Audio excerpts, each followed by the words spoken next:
Have a Bible at the ready. If I were you, I would go to Galatians chapter 5.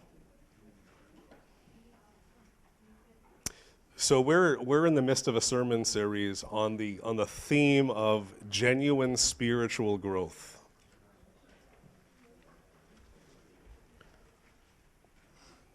God does not want us to have the veneer or the facade of godliness. He wants us to be like his Son. You need to hear that. You see, I think that the Lord is shaking some things in our world. And judgment starts where? In the house of the Lord. So this is a season where you're either going to get serious about your faith and letting him produce what he wants to produce, or it's going to become awfully challenging to move forward. He does not want the veneer or the facade. He wants the real thing. And that's a lovely invitation, because to be like Jesus, for broken wrecks like us to be invited to be conformed unto that image, that's a privilege. But it's a responsibility. And it's a responsibility that has to be practically and spiritually worked out. And I don't know about you, but for me, Christianity is oftentimes a day-to-day, hour-to-hour, minute-by-minute proposition. Galatians 5. I'm going to reread a text that we've been spending some time in. We got about 2 more weeks in it. If you have missed, or if you want a reminder of recent lessons, they are posted on the website, newlifebarrie.org. The last couple of sermons have been what I will call hard, in that the Bible speaks emphatically against sin. It just does. And if you don't believe that, come on Thursdays to our Book of Amos study, which is the equivalent of pastor just taking a sledgehammer for an hour and hitting the themes of greed and sexual immorality and idolatry and beyond. By the way, where are you on Thursdays? If you're free, you can come in person or you can come online. If Misty can put a 4-year-old to bed at that time, we can tune in. The Zoom meeting ID is on the website under midweek connection, I think. If you don't know what that means, just text me, I'll send it to you. Galatians 5, verse 16, are you ready? Deep breath. Though today will be lighter fare and a bit happier, so you can smile and breathe in a few minutes. Paul is speaking to the ancient church of Galatia, or churches, walk by the Spirit, which means to live under the dominion of the Spirit's rule and reliant upon his supernatural power. I'm going to repeat that because that was a whole sermon last week. Walk by the Spirit. Live under his dominion, relying upon his power. And you will not. The outflow of that relationship is, and you will not gratify the desires of the flesh. How many of you have flesh?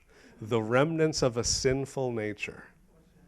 It's never going away until you die or Jesus comes. So we have to learn how to overcome that.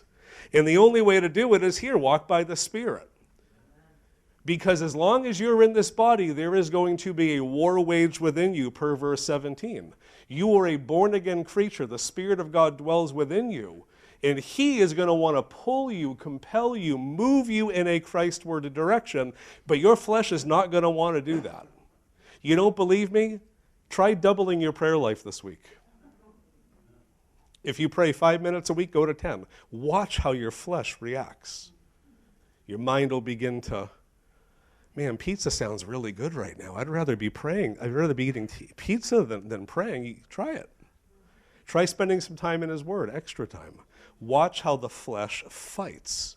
Now, what happens when we yield to the flesh or we give over to it? We allow it to go unrestrained. Verse 19, what does it produce? Help the pastor out because I get tired of my own voice. Number 1 on the list. It is a banner term, sexual immorality, really covering every type of sexual deviancy that we can imagine. What is the only healthy context and a sanctioned context for human sexuality? Marriage. Anything outside of that. By the way, marriage of one woman and one man, by the way. We got to... Society, you don't love that message. That's fine. We're not changing what the designer says regarding his design. One man, one woman. Only place. Outside of that, but I love her. don't matter. So that's a blanket term. A lot falls under that. Some of which the church rightly condemns all the time. We talk about things like homosexuality all the time as a negative. We love people who struggle with that and are willing to get serious with that. But we overlook a lot of other things like shacking up before marriage, playing house. The Bible has a term for sex before marriage. You know what it's called? Fornication. It's in there, gang. Get real quiet. Similarly, the next one is impurity. It's synonymous to a degree. Debauchery, this idea of wild living, partying, recklessness, idolatry, the worship of anything other than the Lord or before him. Witchcraft, we talked about this last week, having the idea of reliance upon these drugs, in a sense. Pharmakia, our word pharmacy comes from it. Hatred, discord, jealousy, fits of rage, selfish ambition, dissensions, factions, and envy, drunkenness, orgies, and the like. And I love that Paul threw that in there, basically, and anything else you can think of. That's what the flesh produces. Is that how our world looks? Do you want to know why? You ready for the depths of this? Because the world is worldly. They're going to pursue sinful elements because that's just what the natural element of us that's fallen wants to do. Now, what's the consequence of that? Somebody finish that verse for me, verse 20. I warn you, as I did before, this is not the first time he's mentioning this, that what? That those who live like this. In other words, if you're just bent on you're going to do it your own way, that's fine. But you will meet a cost for that. What does it say that those who live like this will not? I didn't write it. And nor am I called to enforce it. But he will. So there are paths that we have to choose. So can I give you a friendly recommendation? Walk by the Spirit. Learn to yield to him daily. Learn to rely upon his power. And watch what he can produce. Now, again, this is where it gets happier. In light of all that's been said, look at verse 22. What's the first word that you see? But. See, there's going to be a segue here. We're going to shift gears. It's however. The fruit of the Spirit. All eyes this way. That word fruit is informative. Now again, this harkens back to John 15, that we are called to be branches that abide in the vine that bear fruit, fruit that the Lord desires. You don't just get a seed, start yelling at it, and you have fruit in the day. Gardeners, help me out. What does it take to produce fruit, a harvest, to see it come forth? It's patience, it's some time to allow the process to unfold, watering, appropriate. See, I'm a black thumb, so I'm just guessing here, correct me if I'm wrong. Some sunlight, like stuff has to happen for fruit to come forth. The seed has to be planted, a duration of time, and then in its time, fruit in ever-increasing degrees. The Spirit of God is looking to produce fruit within us. Again, if the Father is the gardener and Jesus is the vine, the Spirit of God is the life that is communicated through the vine to us, that we might bear fruit. Whose fruit is it? It's not ours, it's his. It's that which he produces as the result of us walking by the Spirit. You learning daily to trust the Lord, to put his ways into practice, to rely upon his capacity to enable you beyond your capacities, that process is going to produce some change. There is no version of Christianity where you stay the same. It does not exist. Because God's end game is to conform you unto the image of Jesus. And if you're not there yet, there's some more conforming that has to come forth. What does he produce? What does it say? Love. The fruit of the Spirit is love. Gang, we can't even properly love on our own, as we're going to see in a few moments. Because our love always has hooks to it, or it's contingent upon things. We cannot produce the kind of love that the Father is looking for apart from the supernatural work of the Spirit. You can't try hard enough to get there. It does not exist. What's the next one? Joy. Let's just go through these. Peace, forbearance. I still prefer long suffering. If you're going to be a Christian, get ready to suffer long. It's going to happen. Especially in our generation that has zero capacity to wait anymore. Do you know the average person's attention span? What it's at about now? I think it's down to like 7 seconds. Literally 7 seconds. 2, 3, 4, 5. Ooh, shiny. People think a 30-minute sermon is like crazy talk. How do you sit for 30 minutes? Well, we'll get the Apostle Paul in here. Taryn will fall out the window, die, bring him back to life, come back up, and just keep going. Ginger, you say it all the time. You go to China, how long do you teach for? Forever. Forever. It probably feels that way to a degree. Kindness, goodness, faithfulness, gentleness, and self-control. See, those are all virtues that are produced within us as the Spirit of God is given the reins and allowed to empower us as we partner in the process. Against such things, there's no law. You heard me say it many times. There's no limit to how much you can walk in these. Do you think you've exhausted your abilities to love? There's more. There's more joy for you, Christian. There's more peace for you. There's no limit to how patient you can be. There's no limit to how much fidelity you can walk in or how much self-control you can exercise. You see, those, verse 24, who belong to Christ have crucified the flesh with its passions and desires. Flesh is still there, but it's supposed to stay on the cross. You keep pulling the pins out and letting it off. Since we live by the Spirit. See, Paul's expectation is that the believers are going to take him seriously and actually do this. So in light of the fact that we live by the Spirit, keep in step with the Spirit. Walk with him. I was never military. I really have high regard for people that are and who were. Memorial Day Parade, who's ever seen one? I'm usually in the line because I'm usually a part of the events and in the parades.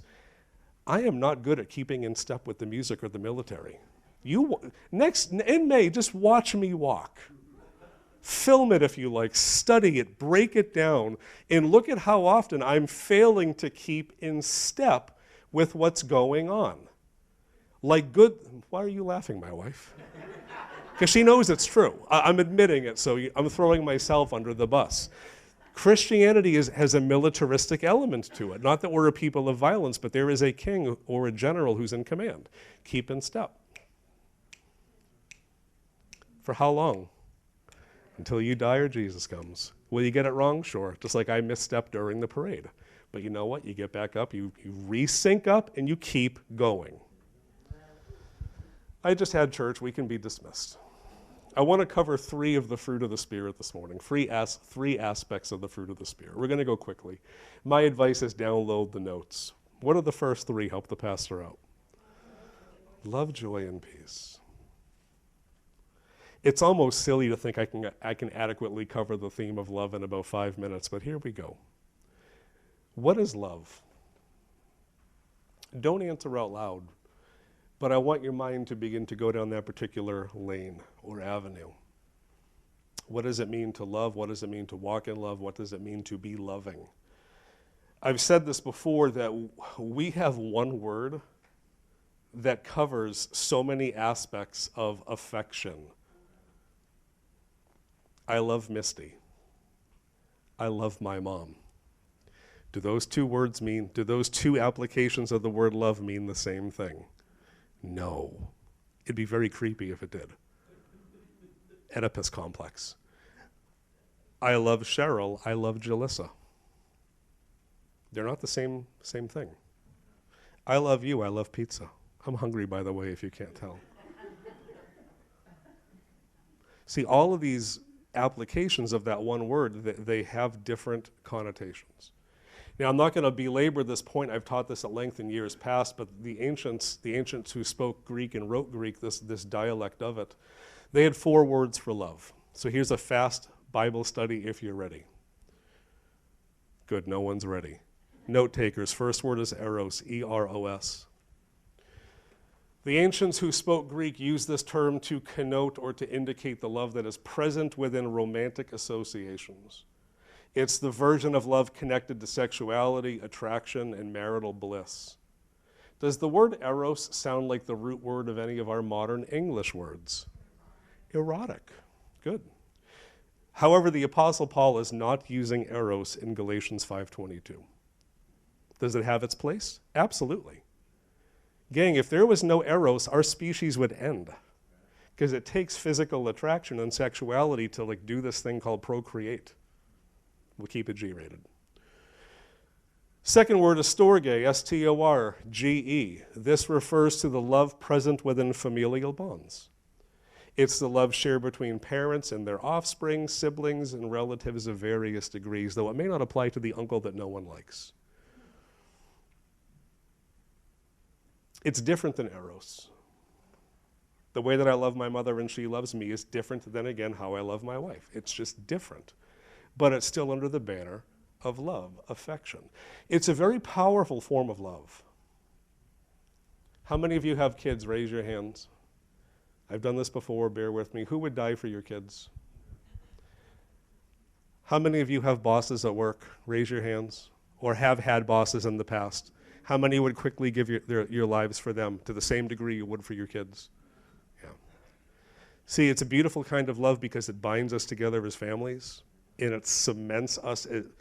See, God's into the nuclear family, by the way. Our society has thrown it away and redefined it and made it weird. No, there is a family that God has designed, and that family thrives off of this form or facet of love. It keeps us together in the midst of difficulty, but it doesn't extend all that far. Again, I asked you if you'd be willing to die for your kid, and every hand stayed up. Well, what about your third cousin twice removed? You see, you're still family, but it's a different degree of urgency, if you will. Third kind is philia, P-H-I-L-I-A. This type of love connotes the love present within the bonds of friendship. Now we're spilling beyond the boundaries of family, and now you're getting into the realm of friends. How many of you have friends? Good, all of you. That type of love is different than the love that you have for your family, and it's different than the form of love you have for your spouse. But it's still important because it binds us to others beyond our biological, adoptive, and beyond families. So, Sean, I consider you a friend. Philia. I don't love you the same as Misty or even my mom or Jalissa, but I love you. There's a bond here that's built over time, and it's tested, and it's grown, and it's cultivated. Again, it's a profound kind of love because without it, civilization would fall apart. We have to be willing to bond with people beyond our kin, our biological family, to make things work. You likely experience philia on a daily basis as you go to work or live your life on the highways and byways of life. But again, it's rather limited. It doesn't really apply to strangers and people that you're not often in communication with. It takes relationship. Here's the fourth kind of love, and this is the kind that Paul does use. Agape, A-G-A-P-E. It refers to an unconditional and sacrificial sense of love, the type that God himself demonstrates. Unconditional and sacrificial. Keep those ideas in mind. A couple of just quick bullet points. It is not contingent upon how beautiful the person is. You see, it's easy to fail eros to a good-looking person. It just is. Unless you're all saintlier than Jesus, I don't know. But what about a person that's not? It's not contingent upon how attractive the person is, or even what you can get out of them. It's not contingent upon a relationship. It can be a stranger. It can be an outcast. And it doesn't just produce sympathy. Oh, that's too bad. I'm sorry to hear that. It produces compassion, which is this sense of affection that moves one to action. It's very different. It goes well beyond all the bounds of the other ones. And this is what the Lord is looking to produce in his people. Why? Because that's his nature, and he wants us to be like him. Keep your thumb in Galatians 5, but turn to Luke 10. I want to just give you a quick example of this. I think it's good to learn by illustration. Luke chapter 10, we're going to pick it up at verse 25. This is a very common story. Again, this is not Christianity 900. This is 100. This is basic, but this is where we drop the ball all the time.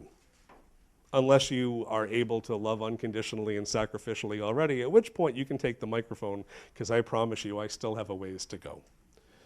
What does this type of love look like in operation? Well, I'm going to show you via a quick parable. Luke 10, starting in verse 25. Everybody there? Excellent. If not, just listen in. On one occasion, an expert in the law stood up to do what? To test Jesus. Now that's interesting. He's not asking Jesus a question because he's genuinely curious and wants truth. He's looking to trip Jesus up. You see, Jesus had enemies, and his enemies would often ask questions of him to get him to say something wrong, unbiblical, or contradictory that they might have reason to accuse him. Teacher, he asked, what must I do to inherit eternal life? Now, interestingly, even though it's asked from a bad place in terms of motivation, it's still a really good question. And Jesus takes the time to respond to it. What is written in the law, he said, how do you read it? And this man actually gives a pretty good answer. Born of Deuteronomy and the book of Leviticus, love the Lord your God, verse 27. With all your heart, with all your soul, and with all your strength, and with all your mind, and love your neighbor as yourself. In other words, if I'm to attain everlasting life, then fulfilling what really is the great commandment should get me there. If I love God and I love others. What did Jesus say, verse 28? You've answered correctly. Do this and you will live. Now here's the rub. In the course of your existence, how many of you by the raising of a hand have perfectly loved the Lord with every fiber of your being? Who has always walked in perfect love toward a neighbor? No one. Which should have led this man to realize, even though that's the one way to do it, no human can possibly do that. Therefore, I need a Savior. But he wasn't there yet. Verse 29, he wanted to do what? He wanted to justify himself. He wanted to make himself look good. So he asked Jesus, well, then who's my neighbor? If I'm told to love my neighbor as myself, now he's going to try to lawyer the thing. All right, Jesus, then who's my neighbor? Who am I under obligation to love that way? Jesus tells a story, the parable of the Good Samaritan. Let's walk through this. A man was going down, verse 30, from Jerusalem to Jericho. When he was attacked by robbers, they stripped him of his clothes, beat him, and went away, leaving him half dead.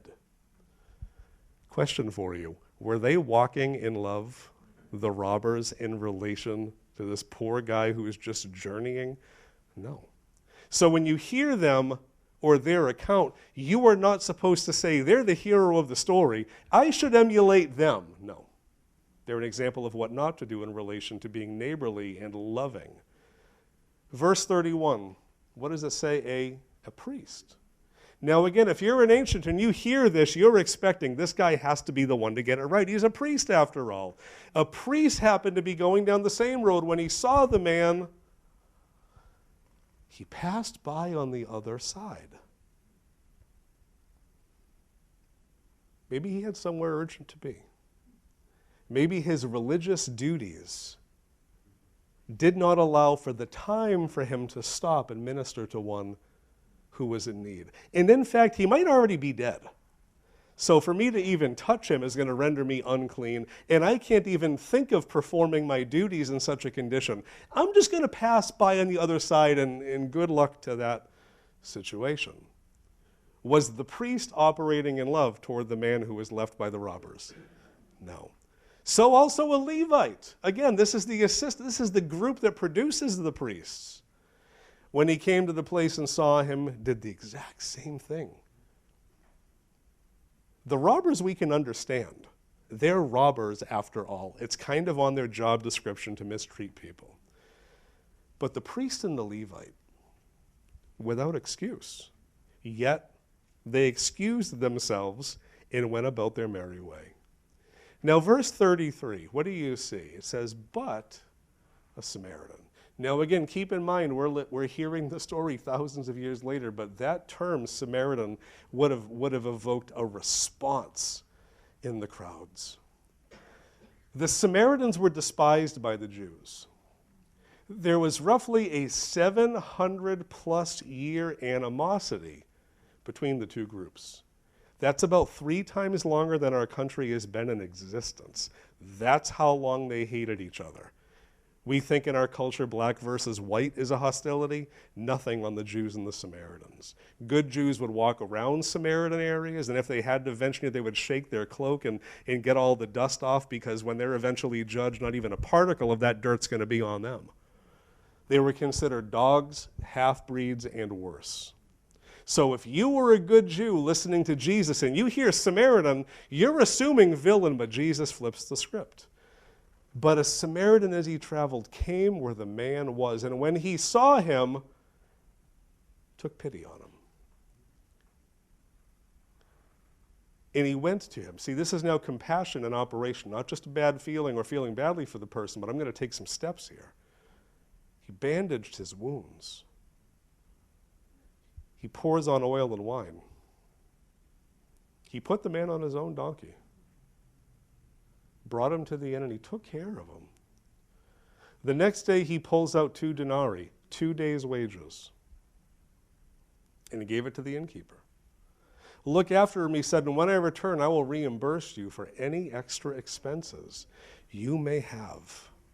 What was he willing to give? Willing to give his time, his attention, his money, his care, his donkey? You think of all that this guy did. This was not a light undertaking. Telling that story, Jesus concludes it. Which of these 3 do you think was a neighbor to the one who fell into the hands of robbers? And now the expert in the law, his jaw's on the ground, because he has to answer accurately. It was the one who had mercy on him. And look at what Jesus says. What's the command given directly to the expert in the law, but indirectly to those who are going to follow him? You go and do likewise. You want to know what that the Samaritan exercised toward the man who fell into the hands of robbers? Agape love. Unconditional. Selfless. Now, the beauty of this story is if the Samaritan could do that to one who is naturally his enemy, can we not do it to our family, to our friends, even to enemies? You see, this is the kind of love that Jesus tells us to show to our enemies. Somebody insults you. Somebody persecutes you. Somebody reviles you. What are you called to do? You bless. You pray for. You serve. Is this easy? No. That's why this is something that only the Spirit of God can produce in us. You cannot get there on your own. How many of you want healthier marriages? Or healthy marriages? This is it. This is what makes it work. And we can't get there on our own. I married a wonderful woman. She did okay too.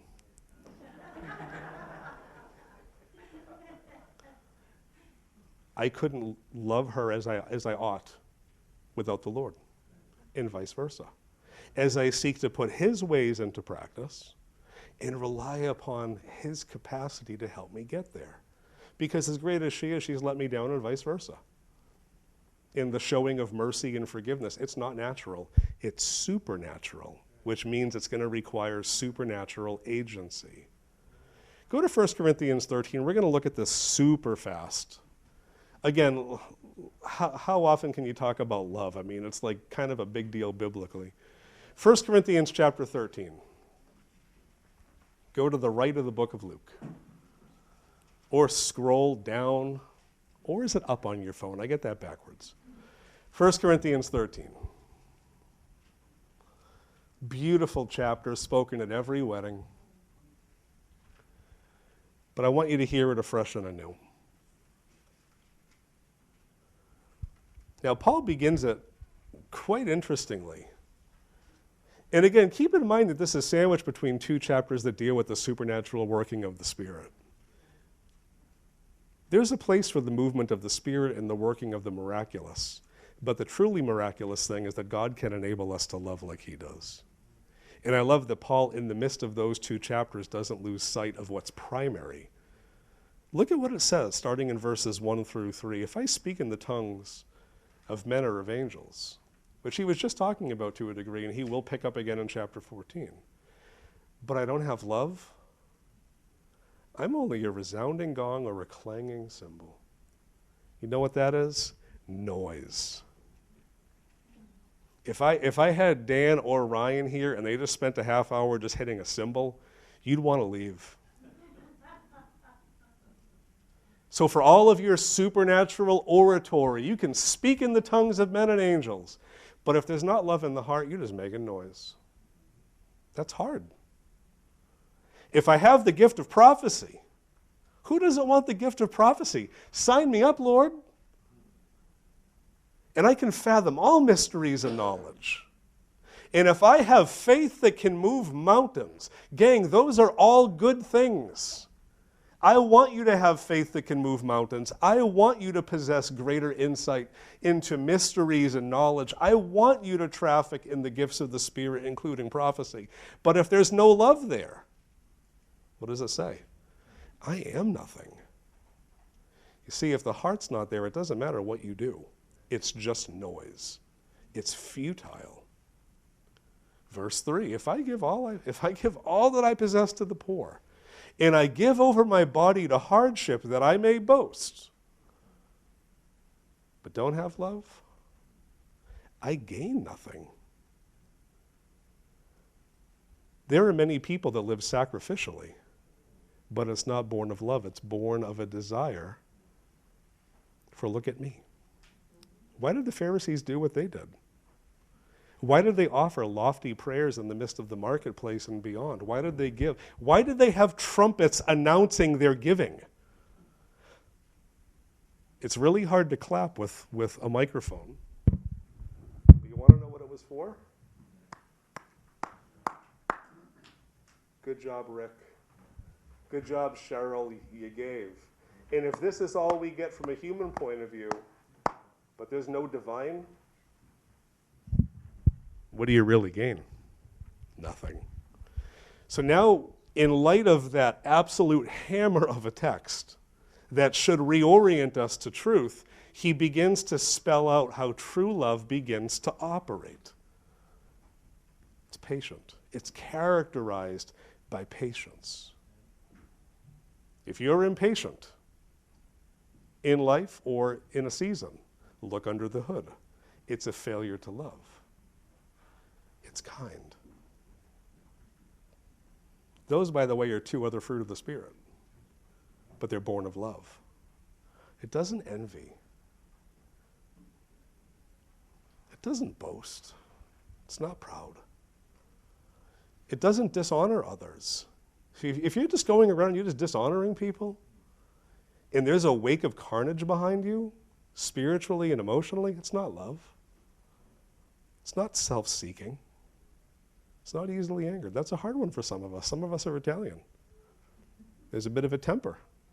Some are Irish. Watch out. I'm both of those, so I can speak to that. Keeps no record of wrongs. I love verse 6. It doesn't delight in evil, but it rejoices with the truth. It protects, it trusts, it ongoingly hopes, it perseveres. And finally, verse 8, if you will, it never fails. And what that means is it endures. And then if you go to the very end of that chapter, it talks about that these 3 remain, faith, hope, and love, but the greatest is what? All lies this way. The day will come when your faith becomes sight. The day will come when your hopes are totally fulfilled in Christ. But you will always love and be loved. That's why it's the greatest. It endures. It's beautiful. This is the nature of love that we, collectively and individually, are called to walk in. Pastor, that's too hard. I agree. That's why it's a fruit of the Spirit and not a fruit of James or David or Noah.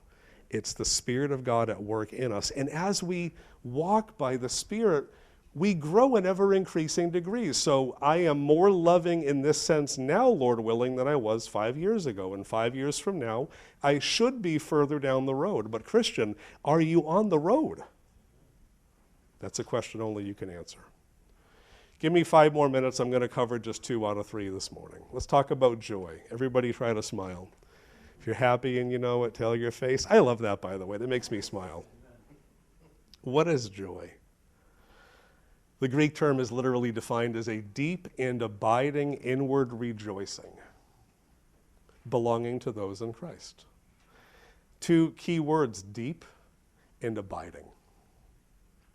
Joy in the biblical sense is not contingent upon what's happening in your life or what's happening in the world. Therefore, joy is not the same thing as happiness. Happiness is founded upon situation and event. Joy is founded solely upon a source that does not change, and that is the Lord. I always give the analogy, and it's almost tax season, so I'll give it again. I get my taxes done, and my CPA says, James, you're scheduled to get back $7,000 from the government. What's my response to the news that I'm going to be getting $7,000? It's already spent. Life is good. I'm smiling. There's a bounce in my step. I'm walking lighter. Misty, I got news, baby. We're getting back money. Happiness. Why am I happy? Because of what's happening in my world. Situation and event. A week later, the CPA calls back and says, James, I regret to inform you that I actually made a mistake. I inputted some things wrong into the software, and it turns out that rather than getting $7,000 back, you actually have to pay $1,500. What's going to happen to me now? What's going to happen to the bounce in my step? What's going to happen to my smile? What's going to happen to my spirit of celebration? It's gone. Why? Because it was based on a situation, and the situation changed. Gang, how many realize that this life is a dynamic thing? It's never constant. It's always ups and downs. And if your happiness is based upon what's going on, then very rarely are you going to be a happy camper. Because let's be honest, looking over my 45 years, there tends to be a bit more valley than mountaintop. And it's amazing how quickly things can change. Sometimes it's as fast as the snap of a finger. People have looked for joy in every conceivable place. I've brought this forth before. A couple of places that people have looked for joy unsuccessfully. I have in my notes, joy will not be found in disbelief. There's a figure, I love his quote, it's by a man named Voltaire. He was an infidel. He rejected religion, Christianity, and beyond. You want to know what one of the final things he wrote was? I wish I had never been born. He sounds like a blast. Who wants to invite Voltaire to potluck supper today? You see, you reject Christ in his ways, and you practice and walk in disbelief. That does not lead to happy places. Sin might satisfy for a season, but gang, seasons come and they end. It's not going to be found in pleasure. This is a world given to pleasure. It just is. Lord Byron, I've shared this before, lived a life of excess. And in the end, you want to know what he wrote? The worm, the canker, and grief are mine alone. All that pleasure had led to a place of brokenness and emptiness. Some people look for it in money. Does money have a place in your life? You better believe it. It's important. We do ourselves and our kids a disservice by saying money and money matters don't matter. They do. But it can quickly become an idol. It makes a good servant but a horrible master, as my former pastor always said. Wealthy man Jay Gould, worth probably billions according to modern day numbers, he wrote, I suppose I am the most miserable man on earth. I can't tell you how many people, celebrities in our culture, that had everything, in the end self-terminated. Look back over your life, even if you're a youth in this place. How many celebrities have you already lost? Why? because they were looking for joy and satisfaction and fulfillment in pleasure or prestige, and it's not there. Some look for it in power. Alexander the Great, I think by age 27, conquered most of the known world. You want to know what he did after he did all that? He lamented that I have no more worlds to conquer. I have all the power, now what? Even then, it wouldn't bring joy. Where can joy be found? In Jesus. Why? And I'll end with this because I'm already over. It's the only thing without an expiration date. I mean that. And I've shared that before, but that's a profound statement that came from a Bible school professor of mine. Everything in this earth has an expiration date. Prosperity comes and goes. I've lived through how many economic crashes now? Are we going into a new one? I don't know. All I get is ads telling me to buy gold in light of what's coming. All the places we can look, and it's offered to us for free. Jesus wants us to have joy. And only he can give it because he doesn't change. No expiration with him, because it's a fixed source. Even death can't stop it.